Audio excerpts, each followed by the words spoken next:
Já, komið sæl á ný. Það komið 3 nýji gestir til okkar. Það Dagbjörg Hákonardóttir, alþingismaður fyrir Samfylkinguna, Kristi Hrafnsson, blaðamaður og ritstjóri Wikileaks og Steinunn Kaldal sem Sóley. Sóley Kaldal. Sóley, já. Já, nú mömmu og dóttur sem heita Steinunn, þannig að við þykjum mjög vænt það nafn. Sóley Kaldal, áhættu öryggisverkfræðingur. Við erum alltaf velkomin. Takk. Ef að byrja að tala Trump, Kristín. Byrja að tala Trump, já, eiginlega ættum við ekki að tala Trump heldur hvernig hann var til og ættum við farið kannski að skoða forsöguna því að ekkert af því sem að gerast þessa dagana á að koma nokkur manna óvart sem við fylgst með opin augum, vakandi og edrú síðustu 25 ár. Þetta allt hefur verið hagfara lest í átt að þessum punkti og... Hvað uppafið? 11. september aðgerið kjölfara á því þegar menn byrjuðu að henda alþjóðalögum fyrir róða. Við tókum þátt í Írak meðal annars. Við sátum þegjandi meðan settar við pyntingabúðir og mennum hentar jafnvel í Evrópu þar sem voru pyntaðir og síðan fleygt inn í fangabúðir í Guantanamo án þess að menn fengju dómsmeðferð í réttaríkisins og við þáðum. Þannig að nú þykir okkur að vænt alþjóðalög, þetta beinist á okkur og okkar hagsmunum en við erum búin að steinþegja yfir öllum mannréttindabrotunum og brotunum á þessari öld. Ekkert af því sem að hér að gerast í dag og mun gerast hafa komið nokkur mann óvart. Þannig að þetta ekki Trump, hann er svona nabbinn á þessari bólu í sóttinni sem að spretta. Getur hann sé endapunkturinn í þessu? Ekkert endilega, það nú í handræðanum hérna. Það gæti verið, ég menna þetta eru óvissu tímar, hluti geta gerst mjög hratt. Það ótrúlegt að hugsa til þess að við vorum fyrir, viku síðan að horfa upp aðgerðið Venesúela. Og síðan allt að blossa upp í Íran. Það alltaf hverjandi kvelli á Kúbu og þannig að við erum að sjá ótrúlega hraða þróun heimsmálana. Og þannig gerast yfirleitt, það gerist í svona sirpum. Og vont getur versnað. Alltaf hreint. Það mangi sagan segir okkur það. Já. Og yfirleitt versnar að vera skánar. Það líka svona partur af þessu. Já. Sóley, óvissu sem stríðsátök víða upptótið svo í Íran og mörgum borgum Bandaríkjanna. Þetta afleiðing af hverju? Sko, ég tek undir með Kristni að það hafa verið sterkar ábendingar að við séum á þessari vegferð en ég get ekki tekið undir að þetta hafi verið augljós eða óhjákvæmileg niðurstaða og því að það bara svo oft hægt að segja það þegar maður horfir tilbaka eins og bara með íslenska bankahrunið eða með atburði auðvitað enda þetta svona en maður vissi það þetta ekki fyrir maður horfði á það gerast og að samaskapið og getum við ekki sagt með vissu hvernig þetta nýja ár mun lykta. En það lítur ekkert sérstaklega vel út. Það rosalega mikil óvissa mörg atriði og eins og þetta, eins og hann nefnir, það var alveg stór atburður í mannkynssögunni í síðustu viku þegar Bandaríkin fara inn í einhvers konar lögreglu aðgerð kallaði það og taka Maduro og svo einhvern veginn hefur eiginlega valla verið á það minnst þannig lagað og nú fókusin á Grænlandi og þá er þetta farið að koma svolítið nálægt okkar eigin hagsmunum og okkar beinu hagsmunum. Þannig að sko, ég ekki viss að fyrir 25 árum hafi verið byrjað að kasta alþjóðalögum fyrir róða. Það hefur alltaf verið erfitt að fá ríki heims til að virða alþjóðalög. En af öllum heimsveldum þá hafa Bandaríkin þó haft mesta áherslu á að virða alþjóðalög, mannréttindi, lýðræði, tjáningafrelsi, viðskiptafrelsi. En það sömdu þau kerfið. Akkurat. Þannig að það var eiginlega stóri atburðurinn þegar Bandaríkin sjálf fara að sýna alþjóðalögum skeytingarleysi og svo jafnvel eins og núna þegar Trump í rauninni telur þau ekki skipta svo miklu máli þó að þau hafi fullgilt sáttmála Sameinuðu þjóðanna og þetta ætti að vera jafn rétt há lög og öðrum alríkislögum þá í rauninni búið að gefa það svolítið út núna og þetta reynda kemur úr minnisblaði frá Bill Barr frá 1989 þar sem hann rökstyður þegar það var held ég farið inn í Perú og gerð svipuð aðgerð að bandarísku lög, að forseti Bandaríkjanna sé fyrst og fremst skylda til að verja sína þegna og alþjóðalög séu bara, það er ekki jafnrétt á. Ég held að Trump sé bara heiðarlegur. Hann að gera það sem menn hafa gert en menn hafa búið til einhvers konar svona reikskerm og til þess að búa til réttlætingaferli í samtíð nákvæmlega sama. Og ég 25 ár, þetta byrjaði þá. Ég meina, hvað var að segja? Þetta hafi kannski farið að stað þegar að í fyrsta skipti í sögun virkjuð 50 grein NATO-samningsins og Evrópuríki, meðal annars Ísland, þvingaði að senda hermenn til Afganistan til aðgera þar sem að reyndu síðan að pukrast með okkar hálfvegins og kjánar. Það er ákveðin stefnumörkun og í sjálfum sér ótrúlegt að það skulle hafa gerst þegar ég ljósi þess að það sé litið á það þegar glæpahópur fremur þetta hryðjuverk í Bandaríkjunum að það sé á ábyrgð ríkisvalds í Afganistan og þurfa að fara í innrás þar. Þannig að þar urðu við algjörir þjónar beinna hagsmuna Bandaríkjanna og utanríkisstefnu þeirra á þess að segja nokkuð skapaða hlut og spyrnaði fótum. 2003, 2 ára síðar, óluleg innrás í Írak sem við stundum með fulltingi og ákvörðun Davíðs Oddssonar og Halldórs Ásgrímssonar án þess að Alþingi kemur nokkuð nærri eða utanríkismálendi eins og stjórnarskrá kveður á og svo framvegis. Þannig að þetta byrjaði þetta niðurbrot alþjóðsamfélagsins þarna og síðan hefur þetta verið bara trappa niður á við alla þessa tíð. Og ég ætla bara að segja út til að flagga mínu starfsvettvangi að eina viðspyrnan sem verður má segja 2010 og 11 þegar að Wikileaks birtir og opinberar hráskina leikinn og það er þessi eina viðspyrnan í þessari öld sem einhverju máli skipt og ég meina hver sem að fer yfir Afganistan skjölið frá 2010 til að mynda átt þess að þá strax þetta var búið spil, það tók 10 ára viðbót fyrir menn að labba þarna út en það lá ljóst fyrir. Þá var það mjög mikil frétt vegna þess að þá voru búin að vera að lifa í þeim blekkileik að halda þetta væri bara smá vesen í Afganistan þegar þið straujað út og klárað á öskumum tíma og síðan kemur friðarverðlaunum hafinn og fjölgar þeir í heraflanum. Þannig að þetta hefur allt verið einhvern veginn fyrir séð en við höfum verið í blekkileiknum, í svefnurofanum og sjálfsblekkingun og afnetunni og það verður að enda. Það eru íslenski hagsmunirnir vakna. Dagbjört, okkar utanríkisráðherra sagði daginn að utanríkismálin væri að vera stærsta innanlandsmálið. Þú situr utanríkismálin. Ég þar til kannski bara svolítið boltan sem Kristinn sendir á stjórnvöld. Hagsmunagæsla auðvitað númer 1, 2 og 3. Og ég held að það sé engum blöðum það að fletta að það hefur verið fókus hjá þessari ríkisstjórn hvað sem aðrir kunna að halda fram að hagsmunagæsla á erlendu vettvangi sem auðvitað í lókdags innanríkismál hefur verið megin fókusinn en það skiptir þá samt líka máli að hlusta á það þegar fólk upplifir eitthvað annað. Ég auðvitað veit það að utanríkisráðherra hefur verið vakin og sofin í því að tala fyrir mikilvægi þess að vera góður bandamaður. Bandamaður í heimi sem þar sem spilin einhvern veginn öll upp í loft. En við verðum að halda því áfram. Já, ég get alveg að vissuleyti tekið undir það að... Má ég að spyrja, hvað merkir þetta? Því að Þórdís Kolbrún talaði um þetta að vera verður bandamaður. Merkir þetta það ekki að við fylgjum línu NATO og borgum?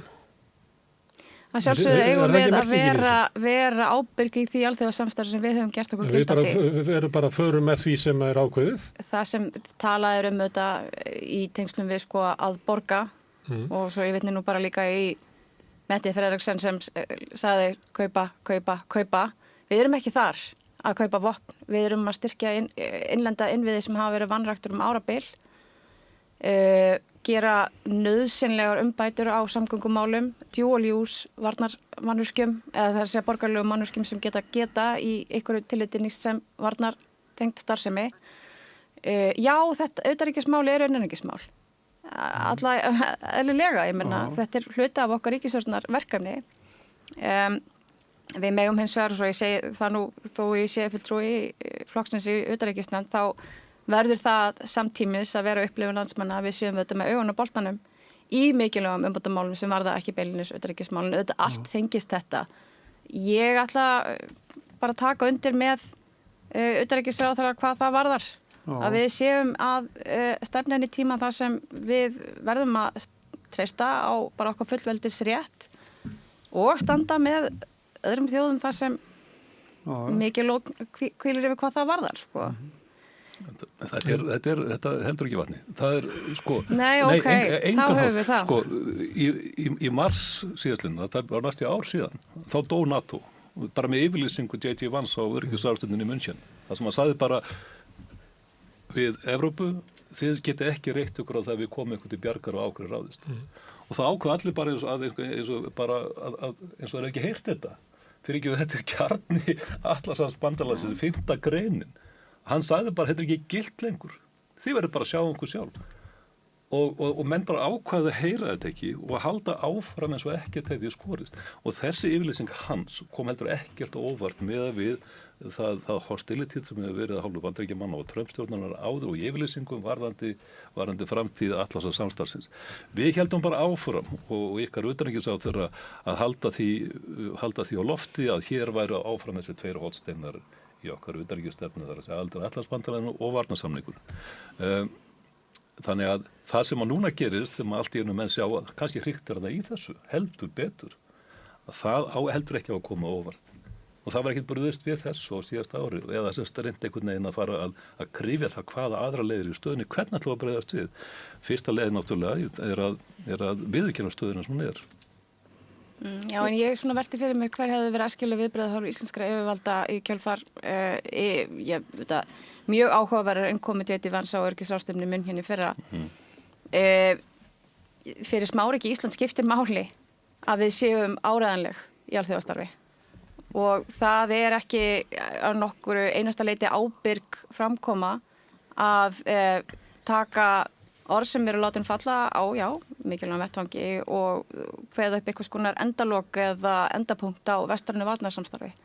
Það væri ekki í nokkrum einasta tilliti ábyrg framkoma af hálfu Íslands. En ég meina, ég heyri það sem hún segir, við vitum að spilin eru öllu loftu upp, en við getum hins vegar ekki horft fram hjá því að þessi stjórnvöld sem eru nú við völd í Bandaríkjunum lýsa ákveðinni sín sem er ekki nýja nálinni, hún er það alls ekki.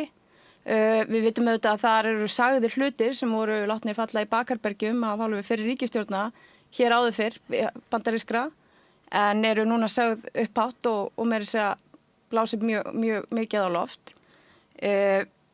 Ég held að NATO standi auðvitað á tímamótum og það er alveg engum blöðum það að fletta að nálgun Bandaríkjana og ég ætla ekki að segja að tímabili muni eitthvað endilega ljúka við brott hvarf republikana eða Trump úr þessari ríkisstjórn. Einhver lína hefur verið dregin í sandinn, hver hún svo sem verður, ég er ekki stjórnmálaskýrandi, ég er stjórnmálamaður, ég ætla ekki að segja til það en það er ábyrgð hlutverk mitt og okkar sem erum í íslensku stjórnmálum og ekki bara ríkisstjórnarmegin að eiga hreinskiptið og alveg samtal það hvað við viljum. Já, og það er líka ábyrgð stjórnmálamanna að upplýsa kjósendur sína og almenningi í landinu stöðu mála og reyna ekki að slá ríki augu alþýðunar hvað það varðar. Það er ábyrgðarleysi að tala eins og NATO sé raunverulegur grunnur undir öryggisstöðu okkar. Ég er því innilega ósammála. Ég ætla að fá að taka upp hanskan fyrir íslenska ríkisstjórnina núna. Ég efast ekki að utanríkisráðherra hafi krufið stöðuna og það sé búið að velta upp öllum sviðsmyndum og að það hafi verið metið svo að halda áfram að vera til staðar og þann hátt sem Bandaríkin reikna með að við séum, að vera ekki að styggja neitt að óþörfum, vera áfram til staðar og þann hátt sem Evrópa þarf á okkur að halda og vera ekki að valda neinum usla eða gefa út einhverjar afdrifaríkar yfirlýsingar og því að við þurfum svolítið að reyna að sigla í gegnum þetta eins og við hefum nefnt, það er allt upp í lofti og ef að Ísland ætti að fara að æða fram með einhverjum offorsi og gefa eitthvað út eða að skera á einhver sambönd þá held ég að það hefði miklu verið afleiðingar. En er ekki Kristi bara að tala með eðlurum hætti við þjóðina?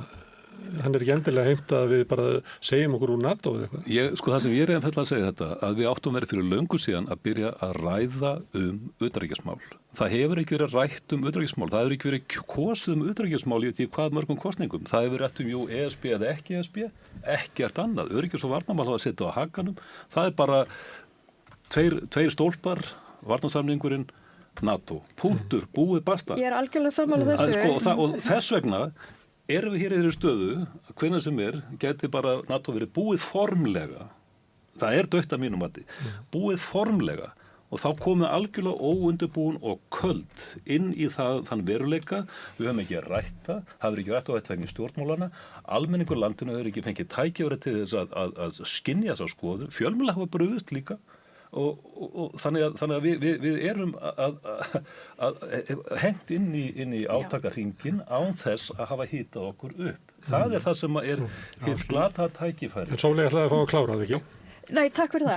Ég algjörlega sammála þér. Við erum fullkomlega óþroskuð í öryggissamtalinu. Og bara, þú veist, samfélagi líka og samfélagið hefur fullt tækifæri til að ræða þetta og hefur ekki sýnt í neinn áhuga heldur og engin stjórnmálamaður á Íslandi hefur fengið atkvæði fyrir að vera með skýra sín og öryggis- og varnarmál í áratugi. Og mér var þetta það hugleikið að ég bauð RÚV að gera þætti þetta fyrir 2 árum sem ég svo gerði til að reyna að kveikja þessu umræðu út af því að við þurfum að eiga hana, það algjörlega rétt hjá þér.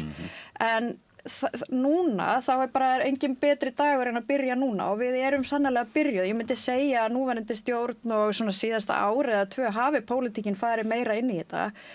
Hver staðan það svo erfitt að segja. En Ísland smáríki á Norður-Atlantshafi sem ekki sjálfbært að halda uppi eigin vörnum eða einu sinni lífi hér á landinu ef að aðfangakeðjur rofnar. Þannig að við treystum alfarið á sambönd okkar við önnur ríki og stundum þarf maður í slíkum samböndum að éta skít. Við vitnum í fræga tilvitnu. Það bara þannig. Halda ekki aftur þetta skít? Já, ég ætla kannski bara að grípa þetta, ekki kosið utanríkismál. Nei, það heldur ekki sér íslenskur vandi. Og það vandamál. Að utanríkismáli eru ekki efst á baugi þegar kemur það kosningum, þá innanríkismál og oft og yfirleitt, og ætla ég bara að fullyrða mál sem stjórnmálaflokkarnir velja ekki að leggja kannski hvað mest áherslu á. Það síðan bara allt önnur umræða. Bandaríkjamenn geta ekki kosið utanríkismál. Ritstjórnarvald sem stjórnmálaflokkar yfir það hvað kosningamál hverju sinni. En ég ætla að bara taka undir það með ykkur báðum og ég held að það sé bara að verða mjög almenn skoðun að þetta þurfa að vera atkvæða meira í íslenskri stjórnmálaumræðu og ég held að það sé enginn sem þykir það eitthvað sjálfsagt vandamál sem á þingi nema þá kannski mögulega þeim flokkum sem bjóða ekki upp á neina einstu lausnir sem teljast geta áþreifanlegar heldur eru bara í því að benda vanda. Það svo hins vegar líka önnur saga. Ég ætla bara að segja við hlustundur samstæðunar í dag að þættir Sóleyjar Kaldar öryggi þjóðar sem eru held ég að finna á sarpinum eru þessi virði að hlusta á. Þeir eru mjög aðgengilegir og ég ætla bara að taka aðra hlustun á þessum þáttum bara með 12 ára dóttur minni sem bara mjög hugsi yfir stöðum mála og þetta rætt í skólastofum og bara hver framtíðin. En fyrir örugga þjóð sem hefur bara, við sennilega eitthvað svo öruggasta á byggðu bóli hér á þessum heimi, hefur þetta aðlega máls samkvæmt ekkert verið eitthvað sérstaklega mikið tiltökumáli, helst í hendur við það hefur yfirleitt verið mikið traust á stjórnmálum þá við séum þetta innbyrðis ósammála þá hefur stjórnarandstæðin í tíð hægri flokkana haft samt traust á því að stjórnvöld funkari og gera það sem þau ætla að gera og sé að segja sannleikan, allavega sinn sannleika og sé ekki að sé virði lýðræðið. Nú þetta allt saman aftur svolítið verkefni lýðræðisþjóða átta sig á því að lýðræði ekki sjálfgefin stjórnskipun í nútíma og faktist séð á miklu undan. Má ég spyrja eina því að við getum deilt það hvenær heimurinn byrjaði að hrynja og hvort hann sé hruninn meira að segja. En mér langar að spyrja ykkur ef það þannig að svona heimskipan eftir stríðsáruna eða hvernig sem við viljum orða það, ef að hún að falla eða í að fyrir fallin, hvaða heimskipan tekur við? Já, Já, hún er anarkísk í eðli sínu og svo sem, þú veist, alþjóðapólitík var alltaf verið borið keim að því. Alþjóðalög, þetta veiklulega kerfi sem að þó var hélt býsna vel og sérstaklega tryggði hagsmuni smáríkja eins og okkar og var sérstaklega mikilvægt fyrir okkur og fleiri lítið ríki, náttúrulega bara viðkvæm postulín sem að púsla saman eftir seinni heimsstyrjöldina en núna bara að málna bílunum smerra. Og hvað tekur við? Það tekur við náttúrulega það sem að Steve Miller helsti ráðgjafi Trump-forseta útlistaði mjög heiðarlegum hætti þess að bara nú gildir bara valdið. Þeir sem hafa aflið mega gera það sem þeir sýnist. Það lögmálið, það þetta gamla lögmál sem hefur verið frá öru og valda og mun núna gilda hrátt og óhindrað. Það ég á það, ég má það, ég geta þess vegna hef ég rétt til að gera það. Þannig að það valdið, það aflið. Ég mun aðeins bara skjótin, þú segir það heimsmyndin. Mér langar að segja eitt aðeins heimsmyndin á Íslandi, í kjölfarið sem að tala utanríkismál, innanríkismál. Ég skammaði Smára þegar hann var að búa með þáttinn, hann sagði fyrst þú ætla að tala um íslensk mál, þú ætla að tala um utanríkismálin. Ég sagði þetta þekkir maður á ritstjórnum í gamla daga, það voru erlendafréttir og innlendafréttir og ég maður alltaf eftir það einhvern tíma fyrir 25 ára síðan sagði þetta algjör heimska. Það ekkert til sem heitir innlendfrétt og erlendfrétt. Þetta allt saman ein frétt. Það ekkert sem að gerist í útlöndum sem hefur ekki bara bein áhrif á okkur og þegar við eigum bara hægt að hugsa um þetta. Við erum í heimurinn hefur smækkað og við erum bara ein heild. Þórhildur Sunna var á fundi í háskólanum var að benda á til og með þjóðaröryggisþáttinn sem svo nötulega staðreynd að hvert einasta tölvukerfi ríkisins vistað í Ameríku í einhverju skýi þar sem að Trump var bara að taka úr símans það slökkvið á þessu.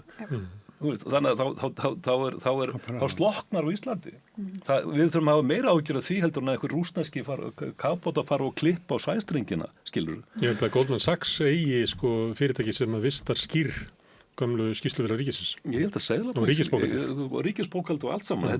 Þetta algjörlega út frá þjóðaröryggishagsmunum. Fullkomlega galið. Þetta innanríkismál, þetta líka alþjóðamál, þetta hvort tveggja. Þannig að þetta bara svona eitt dæmi þessa markalínu sem horfnar. Við verðum bara að hugsa þetta sem eitt mál sem bara hagsmunir jarðarinnar. Sóley, heimurinn hruninn, hvaða heimur rís upp? Nú sest ég í spátamsæti og án ábyrðar en þetta verið stefna í þetta svona strongmen sterku kalla stjórn þar sem að heimsveldin skipta heiminum upp í sín áhrifasvæði. Nýlendutími. Já, að einhverju leyti. Við vitum ekki hvernig mun fara fyrir þeim sem eru þá nýlendu búarnir eða hvort við fáum að halda okkar réttindum ef við erum undir ákveðnum áhrifasvæðum eins og við erum. Já, og eins og Bandaríkin að sýna aukin yfirráð yfir Suður-Ameríku eða Mið- og Suður-Ameríku og núna eftir Ameríku flekanum sem inniheldur Grænland og mögulega Ísland líka. Evrópa náttúrulega búin að haga sínum utanríkis- og varnarmálum á þann hátt að það var aldrei gert ráð fyrir öryggisógn frá Bandaríkjunum. Við útvistuðu þetta bara? Já, það var bara talið að þetta væri algjörlega óbrjótandi eining sem að myndi vera að starfa eftir sömu gildum, ógnin kæmi annars staðar frá. Það var meira að segja reynt að milda ógnina sem kæmi annars staðar frá með auknum viðskiptum og tengingum og gera okkur háð hvort öðru á þann hátt að það myndi ekki borga sig með ákveðnum svona fyrirvara og það kom á daginn að það var ekki hægt að treysta Austróbóginn. Nú að koma á daginn að það sennilega ekki hægt að treysta Vestróbóginn heldur en ef við horfum á Grænland sem einhvers konar birtingamynd þessa og Danmörk sagði nú bara í vikunni að það yrði innrás í Grænland yrði mætt með herafla. Ég tel það ekki líklegt. Ég hugst að þetta gæti litið svona út. Trump búin að tala það mikið þetta að mögulega verður hann að standa við stóra orðin út því hann bara svona leiðtogi sem umhugað ásýnd sína á ímynd Það líka telur að vera mjög mikilvægt fyrir Bandaríkin að eignast auðlindir Grænlands.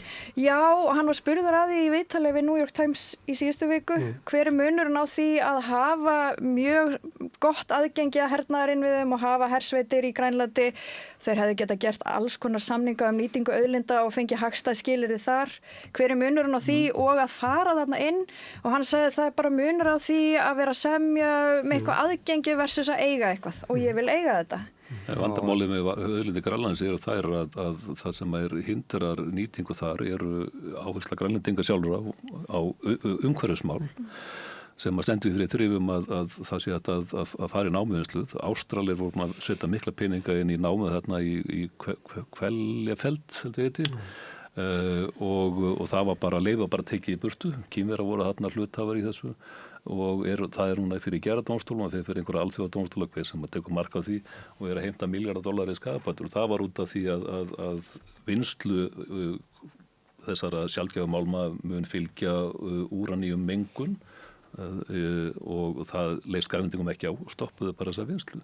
Það er engin námuvinnsla á Grænlandi fyrir utan Eld Ólafsson gullgrafara með námu sem byrja held í fyrra að operera og einu önnur náma. Þetta er ekkit sjálfgefið. Það er náttúrulega umhverfismálin og síðan náttúrulega hver fær síðan arðinn og hvernig er því skipt. Dagbjört, ef heimurinn heimskipanin er að breytast, hvað kemur í staðinn? Ég bara bý við í þeirri stöðu og við getum kallað það fornundastöðu eða það stuttast á, svona bæði að ég er ekki að fara að lýsa hrunum heimi fyrir en að það er komið á dagskrá. Ég held að það sé ekki komið á dagskrá og hérna bið ég okkur allir fjölmiðlar í heiminum á kafi í því að geta sér til hvað er að gerast. Nú bara gildir kaldur haus. Maður máli spyrja sig að það er spurninga hvort að við í stjórnmálunum séum bláeig þegar við einhvern veginn hendum ekki inn hangklæðinu á tímapunkti sem þessum, bara í dag, sunnudaginn 11. janúar. Spurðu mig aftur í næstu viku, en við tökum þetta í einu. Það er mjög mikilvægt að við sýnum bara stöðuleika og yfirvegun. Ég tel að við séum ekki bláeig að gefast ekki upp með þetta sammi fyrir aðalum sem ætla að skipta heiminum upp með reglustiku. Það breytir því þá samt ekki að nú er mikilvægur tími til þess að leggja niður strategíu og það er í gangi. Þetta er ekki farið eitthvað nánar út í þá sálma hér í dag. En það er og verður okkar verkefni núna og við þurfum að vinna hratt og ég tek undir það sem Sóli sagði að við erum ekki mjög vel verseruð sem samfélag í heild kannski í að ræða á svona þann hátt sem við hefðum mátt kannski ræða öryggis- og varnarmál. Við eigum hins vegar gífurlega mikið að hæfa fólki sem við erum að treysta á núna, hvort sem það er í utanríkisráðuneytinu og íslenskri stjórnsýslu í heild. Við erum mikið að hæfa fræðimönnum og núna er kannski svolítið hjákátlegt fyrir mig að óska eftir pólitískri samstöðu það að tala í einu máli fyrir íslenska hagsmuni. Við vitum að það er bara eins og gengur, mismunandi hagsmunir hjá mismunandi flokkum það að benda á lausnir í staðan fyrir að benda á það sem er miður í íslenskri stefnu. En ég bara, eins og ég segi, núna gildir að standa saman. Það er mjög klísulegt að segja það, en það er nú bara einu sinni staðan. Það er ekki óábyrgt að lýsa því yfir að það sé verið að ógna gildum sem að við teljum að séu bara býsna heilug. Enda höfum við líka gert það. Já, en það var einhver síðu þannig að Utanríkisráðherra landsins var að fagna því að það væri verið að fremja mannrán á þjóðarleiðtoga bara því að hún líkaði ekki við hann. Og ég get ekki séð að það sé í samræmi við þau prinsip sem að við aðhyllumst. Það er að segja að reyna að halda í lengstu lög og tala upp fyrir þessi alþjóðalög sem að þó hafa svona hangið þessa áratugi frá lokum seinni heimsstyrjaldarinnar.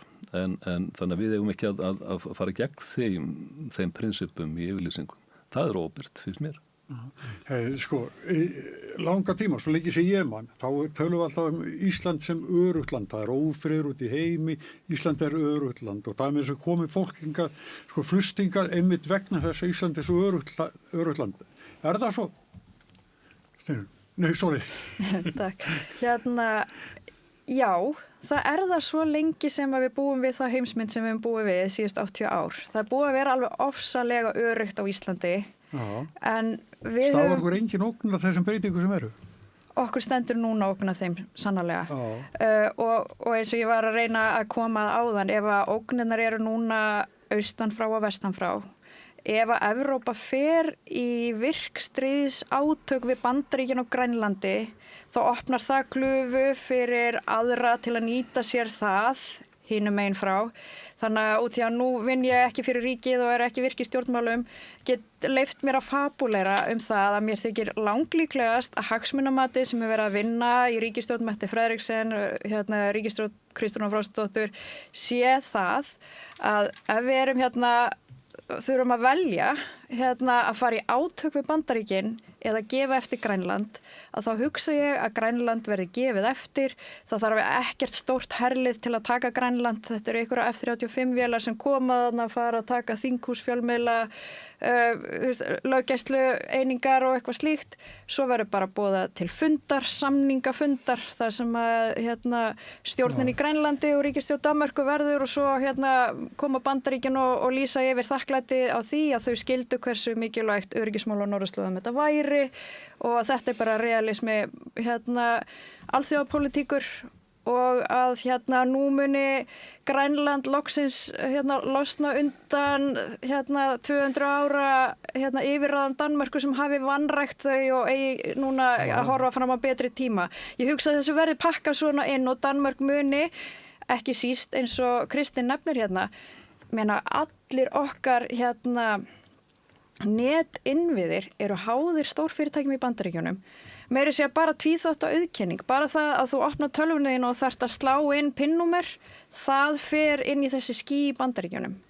Við erum allt of háð Bandaríkjunum til að fara í bein átök við þau, það verður óþóra blóðsúthellingar, þannig ég held við séum því miður, mér ekki gott að segja það, ég bjóst aldrei við því, en ég held að kalt hagsmunamat þurfa að vera þannig að Evrópa verða að gefa eftir á meðan þetta stefna Bandaríkjanna. Okkar stjórnvöld munu segja að það sem að Grænlendingar gengu af þessum samningum, að þá það náttúrulega Grænlendingar sem ákveða framtíð Grænlands, og við munum segja að allir viti að þetta voru samningar sem voru gerðir með byssuhlaup á hnakkanum.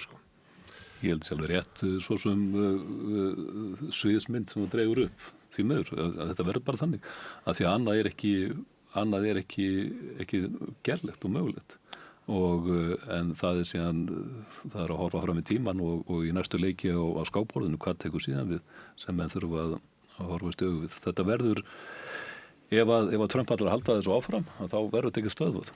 Við vitum ekki hvað truflar, ég menn það náttúrulega, ef hann allar sér að fara að taka þátt í með sprengingum í Íran til að mynda og fókusin fyrir eitthvað annað, þá kannski gleymar að þessu áhugamáli sínu skeið, sem Guð forði okkur frá því náttúrulega að fengið reynslu að það slíkt björgunarstarf með sprengjuárásum kannski ekki beint skilaði sérstaklega góðum árangur í fórsögunni. En að þú varst að tala hvort Ísland hafi verið örugt. Ísland var náttúrulega örugt vegna þess að við erum á skilgreindu áhrifasvæði Bandaríkjanna, og það eru Bandaríkin sem skilgreina það.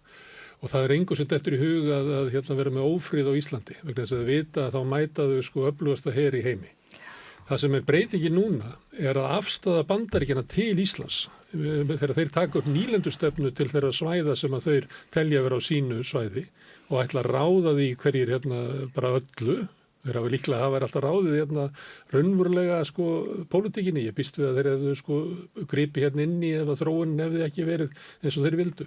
En ég held að þessi raunveruleiki, hann að breytast. Þannig að hugmynd okkar sjálfstæð okkar, ég held að hún eftir að breytast. Sjálfstæð okkar, kannski var það blekking, að við höfðum fullt sjálfstæði, en ég held að enginn eigi að láta blekkja sig í dag. Að við erum ekki í jafnslæmri stöðu á Grænland. En líklega er það svæði sem líkast okkar stöðu. Við gætum lent í þeirri stöðu, þessi næsta skrefi, og menn vilja fara aðeins lengra með mörkin, skilur, en það er enginn sem að hindra það.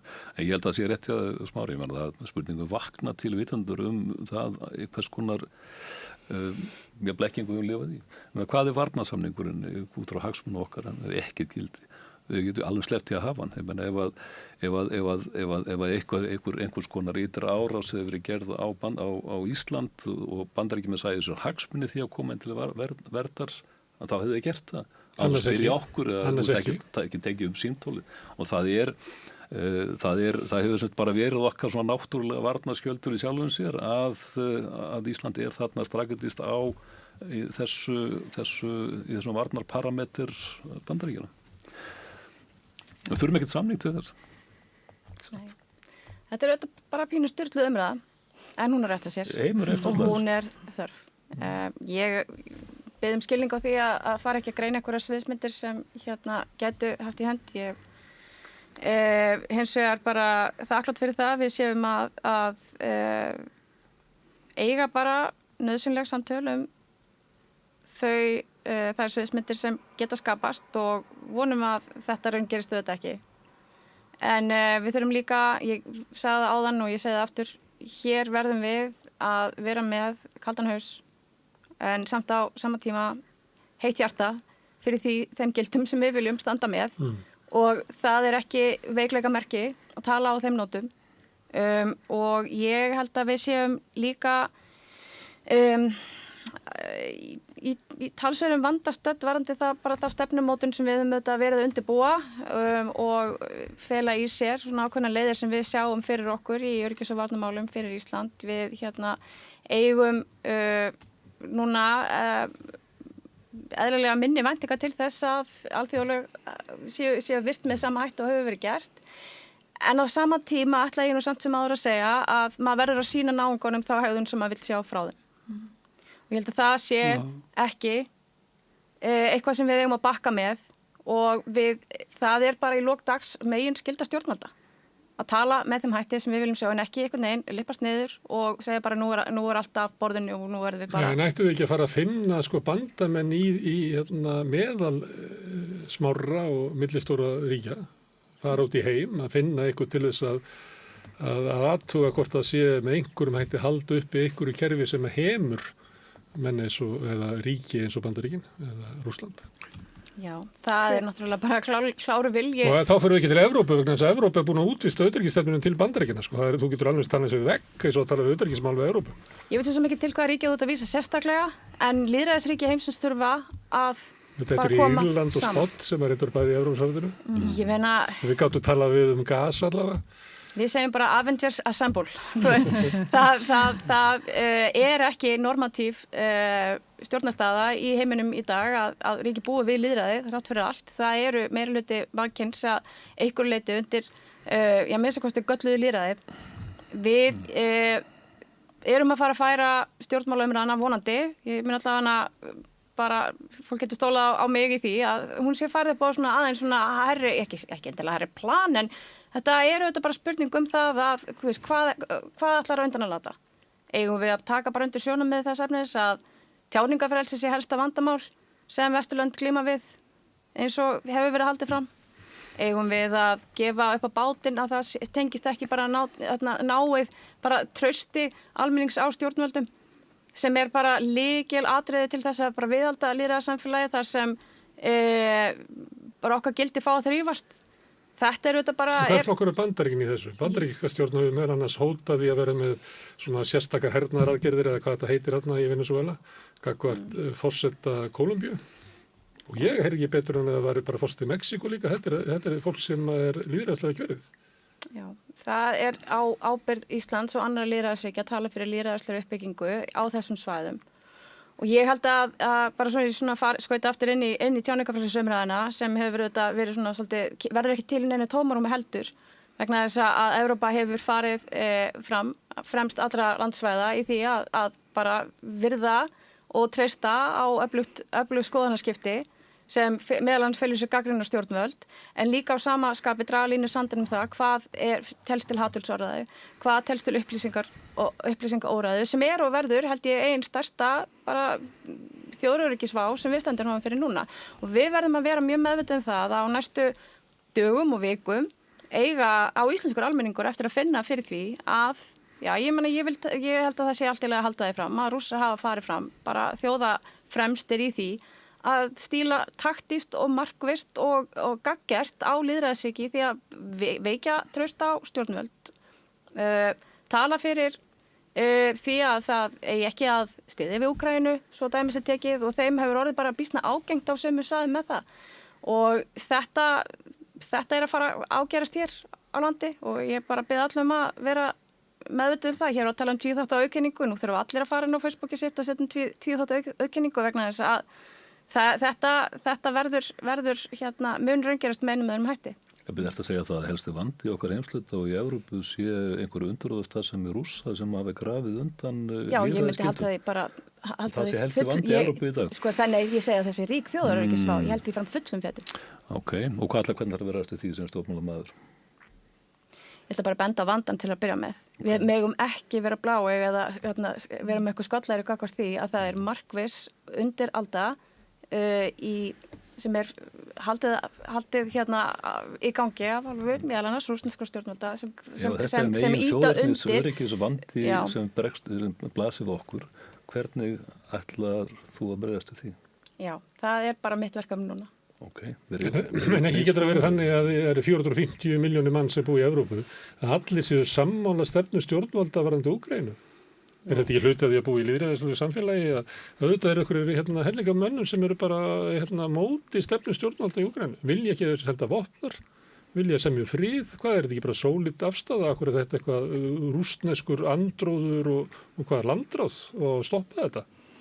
Ja, það líkur hluturinn eðlilega þegar þú skilgreinir sem svona eins og þú dreifur upp og þú ert að tóna að þá er viðbragðið eitthvað sem mér er ekki sérstaklega hugnanlegt að grípa til aðgerða sem eru þá algjörlega counterproductive og raun og veru skerðing á þeim grunngildum sem við ætlum að verja. Ég held að það sé engum blöðum með það fletta að tæknirísar hafa verið rægir við það á evrópskum vettvangi, þar að segja í þeirri starfsemi sem til dæmis Meta og X hafa haldið úti, þá hafa þau barist hatramlega gegn því til dæmis að þurfa að vera með persónugreiningu á þeim reikningum sem halda fram í ákveðnum staðrendum sem eru oft en ekki ósannindi og þetta verður þessi umræða skapast svolítið í því. Ég veit það að það er alls ekkert einhlítt hvernig fólk lítur á baráttuna í Rússlandi fyrir sjálfstæði og fullveldi og gegn innrásarstríði Rússlandi. Þegar þessi bandarísku tæknirísar fara að filtera út gagnrýni á Ísrael sem þeir hafa gert og það er staðreynd og það er sanna og það er viðurkennt og opinberu vettvangi. Er það ekki líka alvarlegt þjóðaröryggismál þegar að þakka niður í umræðu þetta er bara sami önnur hlið á sama pening. Ok, þannig að þjóðaröryggismál kemur líka frá bandarískum tæknirísum. Já, sko, ég meina þetta er allt saman mjög flókin en samt sem áður nokkuð bara svona afhjúpandi umræðum það að já, það er lína dreinir sandinn það hvað er í þjóðhagsleg bara skaðsemi þegar við getum ekki treyst því að henda reiður á því hver er að segja hvað. Það er það sem ég er að segja. Gæði uppruna upplýsingana er svolítið vandamálið að við getum verið sem þjóð, ég meina ef maður vill bakka bara alveg tilbaka, ég meina hver er lesskilningur íslenskra barna? Lesskilningur er að mínum að þetta er eitthvað stærsta þjóðaröryggismál Íslands og annarra þjóða til framtíðar núna þegar við vitum hversu mikið af upplýsingum er seitlað til okkar eftir einhverjum útreikningum, algoritmum, hvað þau telja að höfðu til mín eða kveiki athygli mína en ekki síður út á gervi og spunagreind sem er að fara að framleiða mjög mikið af efni ef að fólk hefur ekki skilning á því sem það er að lesa þá erum við bara í rosalega vandastödd þannig að mér finnst það vera bara lestur og lesskilningur og hvernig beita gagnrýni rökhugsun.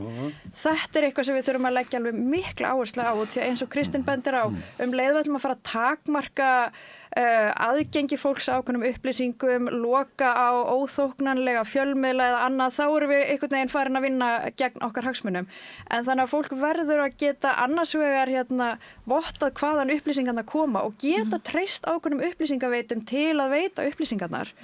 Og svo geta skilið upplýsingarna sem er verið að senda þeim. En fólk fer ekki eftir því. Ég held að allir ætti að vita það sem er haldið að þér í gegnum algoritmana er meira og minna það sem eru þínar skoðanir. En ég hef tekið eftir í svona almenn umræðu að eftir sem áður, þá gengur fólk út frá því að fólk sé meir og minna með mína skoðun. Vegna þess að það er bara skamta þannig og halda að frávikin séu ykkur bara örlfáir vitlýsingar sem hafa ekki náð þessu. Þannig að þú veist að því við erum líklega vönði að vera í einhverju debatti og þá heyrum við viðhorf og einhver annara, svo allt í einu heyrum við þau ekki og lítum á það sem erum annara skoðari við bara sem eitthvað, bara mistur af þessu eitthvað, þess að þú sett eitthvað, þess að þú sett fæðingarálviti. Þannig er allur umræðu. Við erum náttúrulega verst í þessu við gamlingjarnir, skilur.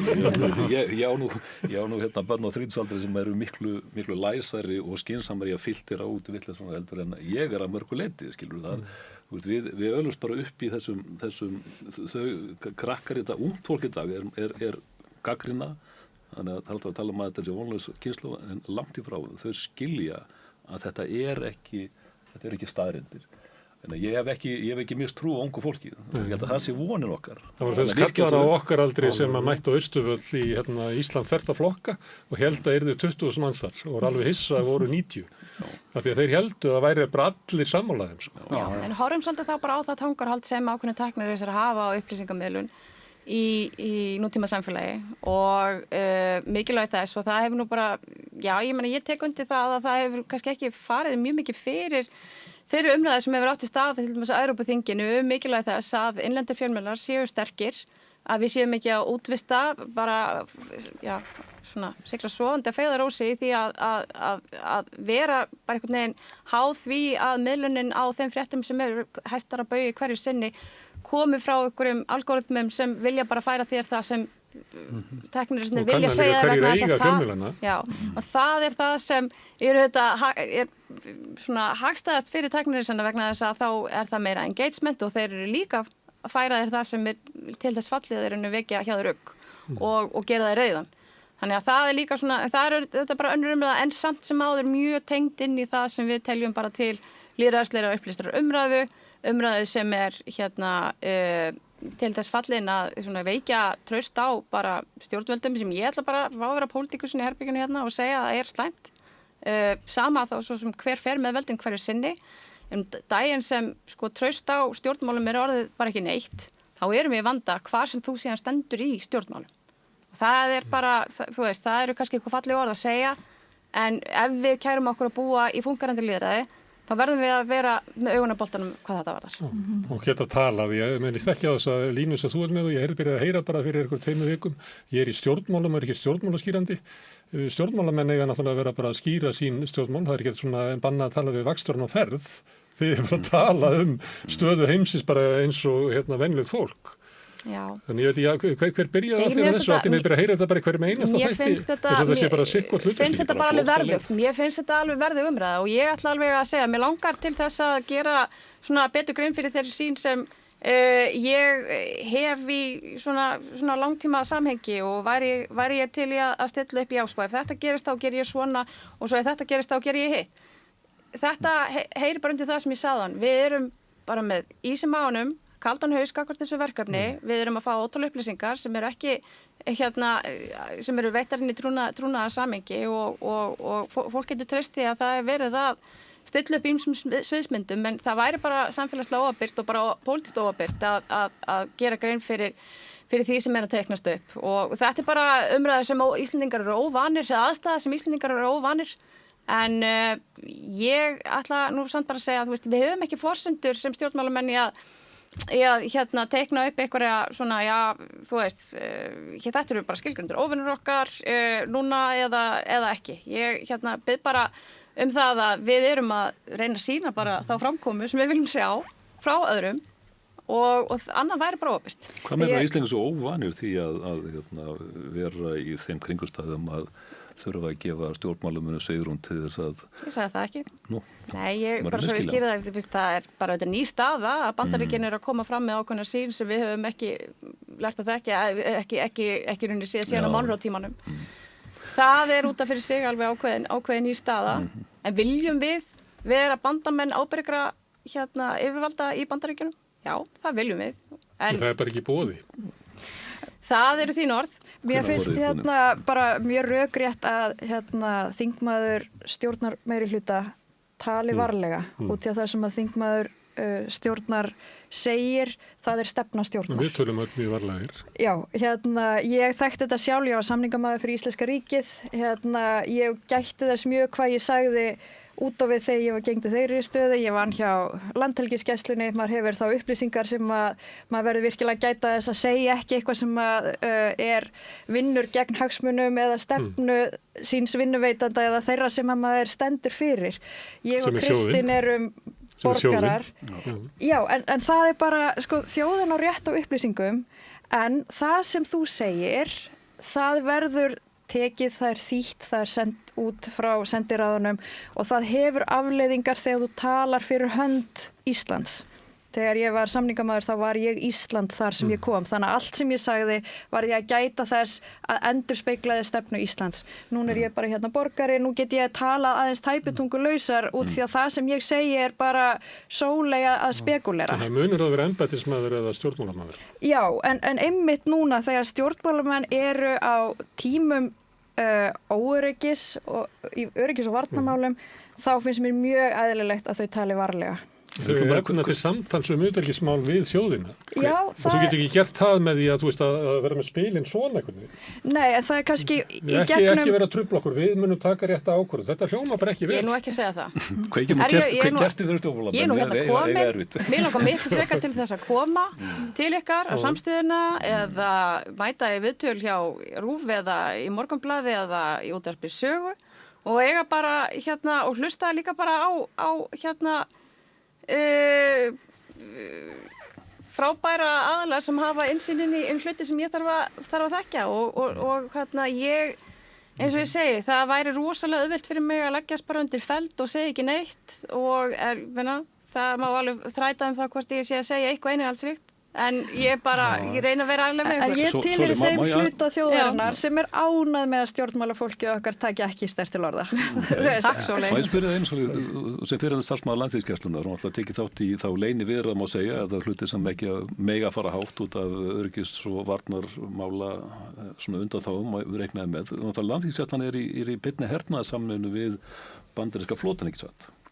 Jú, Bandaríkin í heild sinni og þar með allar þær herdeildir sem að gæti þurft að vera í samstarfi. Já, strandgæslan og flotin vantilega, þannig að það hafi verið, sko, Landhelgisgæslan er hluti af, sko, flota operasjón svona strategíu, er það ekki? Er það ekki að skilja á mér? Þannig að segjum svo að þurfum nú að grípa til einhverja aðgerð á Grænlandssundi að þá það bandarísk herskip og Landhelgisgæslan sem koma þá í samstarfi að gera eitthvað?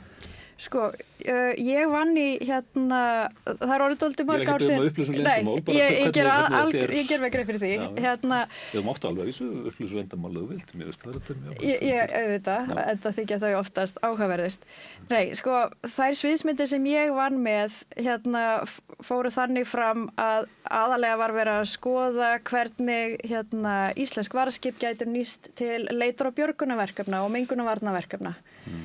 Ég þekki ekki til þeirra áætlana hvernig þau eru nýtt ef hernaðaraðstæður koma. Þetta hafa verið heræfingar en hlutverk íslenskra varðskipa leit- og björgun- og mengunarvarnir og löggæsla að einhverju leyti.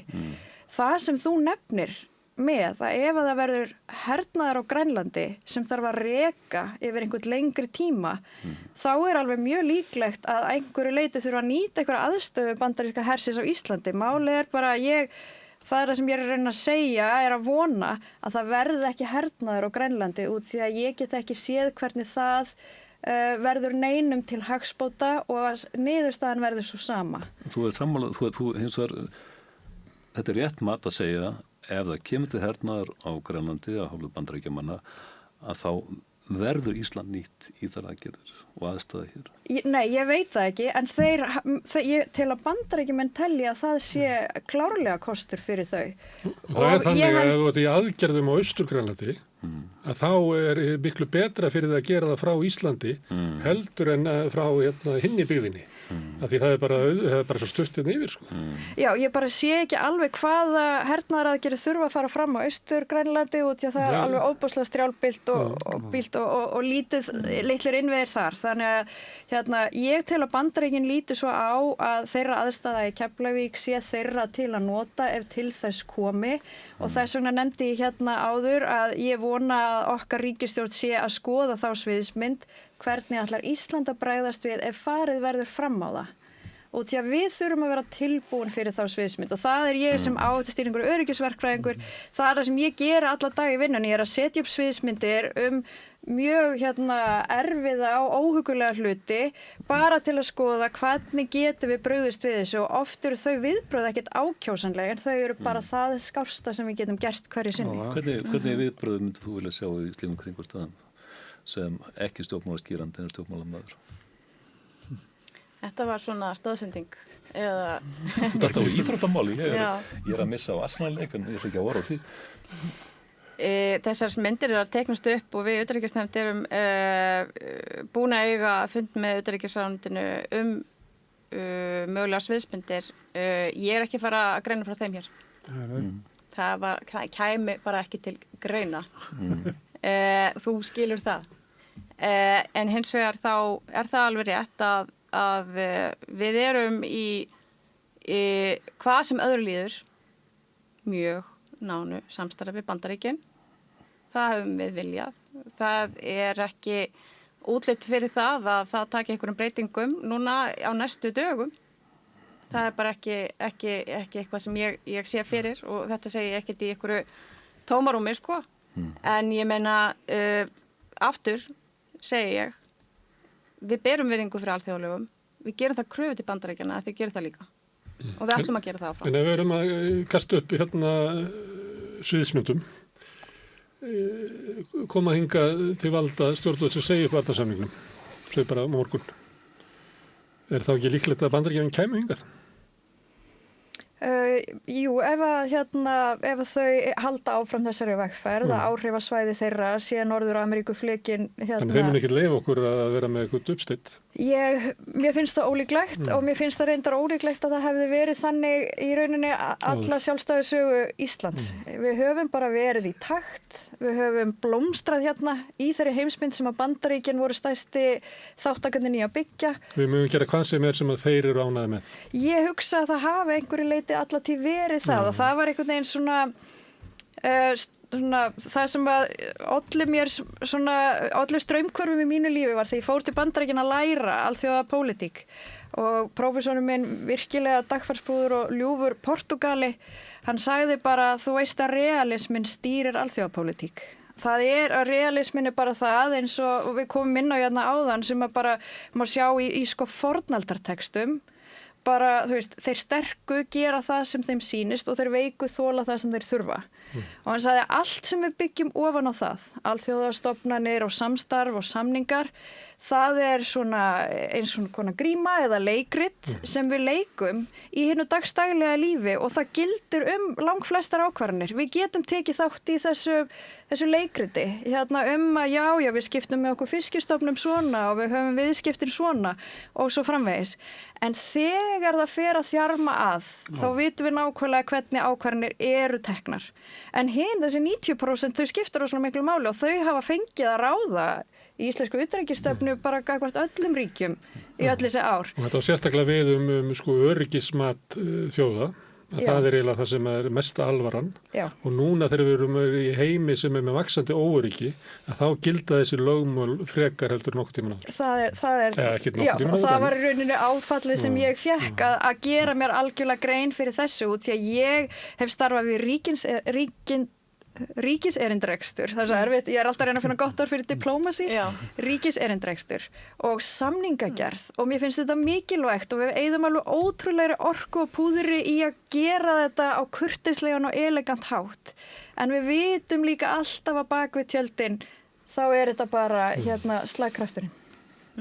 Við heimtum við virðingu fyrir alþjóðalögum en það er bara búið að gefa út á yfirlýsing að þau eru ekki það er ekkert gildi lengur af hálfu mesta herrveldis heims. Ef að sá sterki vill það ekki, þá eru þau ekki í gildi. Það er ekki gildi. Þau eru bara í gildi eða finnst ekki vill það. Stundum hefur að henda með sig fyrir okkur að líta svo að þau sé ekki gildi. Ég meina þegar við víkum út fiskveiðilögsöguna þá var það brot á alþjóðalög. Við bara viðurkennum það. Og það urðu síðan nýja alþjóðalög 1976, ekki, þegar 200 miljóna urðu alþjóðalög. En þannig að þetta er í hreyfaleiki alþjóðalaga. Nú er þetta bara svona búið að strauja þetta algjörð til hliðar að hálfu fórsta Bandaríkjanna sem þau bara hafa ekkert gildi lengur. Já, það er svolítið dapurleg svona einhvern veginn sín sem er realísk að smáríki hafi bara enga valkosti. Já. Við höfum ýmsa valkosti. Og ég meina það er margt að gera sem við, sko, ég ætla ekki alveg vera hatra með gagvart stjórnvöldum í viðbröðunum þó að það kannski hljómið þannig. Ég skil það, þetta er ekkert auðveld staða. Og Evrópa hefur verið voðalega það var bara viðkjast þess að vera, og Evrópa er aumingi, við skulum bara átta okkur á því. Evrópa er aumingi eins og ekki Trump, heldur Donald Tusk sagði, sem er lykilsetning varðandi öryggis og máli í Evrópu. Hann sagði, hvernig í óskopnum stendur á því að 500 miljón manns þurfa að reiða sig á 300 miljón manns til að verjast 140 miljón manns. Hvernig óskoma stendur á því að Evrópa er slíkur aumingi að það þarf að vera með að Evrópa sem er 540 milljóna svæði og tekur Bretland, EU og síðan EFTA-ríkin þurfa að vera með 70 til 80.000 bandaríska hermenn í Evrópu til að verja sig. Af hverju eru við menn ekki búinir að grípa til þeirra aðgerða að geta séð sig sjálf? Ég held að séu til að Evrópa var náttúrulega stóð í því að drepa hverja aðra, sko mörg hundur á. Nákvæmlega. Það var vandamáli, okkur var ekki treyst fyrir okkur sjálfum. Hérna nú, sko, fyrirsögnin er komin á hrettina, Evrópa er aumingi, en við erum hérna brunninu tíma og ég ætla að þakka okkur kjærlega. Sóli Kandal, takk fyrir. Kristi Hrafnsson og Dagbjörg Hákonardóttir, takk fyrir kjærlega fyrir komuna. Takk fyrir Björn. Takk fyrir boðið. Kærar þakkir. Og Gunnar Smári, við sitjum eftir. Já, komið hérna eftir örskamastund. Við lifum á tímum þegar þörfin fyrir opna og gagnrýna umræðu er brýnni en nokkru sinni fyrr. Ég heiti Ólína Kjerúlf Þorvarðardóttir og ég styð og vel samstöðina, sjálfstæðan og óháðan fjölmiðil. Gleði er svo mikil dauðans alvar. Ef að það er ekki gleði, það vantar svo mikið kraft. Ég heiti Edda Björgvinsdóttir og ég trú á gleði. Jæja, krakkar, þetta er síðasti dagurinn minn. Ég ætlaði nú aldrei að fara að vinna sem leiðbeinandi. Ég hef náttúrulega aldrei lært þetta, að kenna. Ég lærði nefnilega hagfræði. Hæ krakkar, ég er nýji kennarinn ykkar. Ég er búin með 5 ára kennaranám og ég hlakka til að vera með ykkur þangað til þið útskrifist. Fjárfestum í kennurum. Kennarasamband Íslands. Öflugur og ódýr auglýsingamiðill 40.000 manns sjá eða heyra þætti samstöðvarinnar í hverri viku.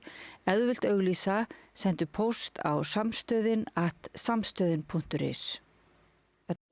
Ertu með fundi, fræðslu eða kynningar? Vorstjarnan býður baráttuhópum og félagasamtökum aðgang að ódýru húsnæði í 105 Reykjavík. Hafðu samband á vorstjarnan@vorstjarnan.is. Alþýðufélagið er frábær hugmynd. Félagsgjöld í Alþýðufélagið eru krónur 2.750 á mánuði og renna óskipt til dagskrár og útsendinga samstöðvarinnar. Samstöðin.is. Gerist áskrifendur á samstöðinni og taki þátt í að byggja upp öfluga og róttæka samfélagsumræðu.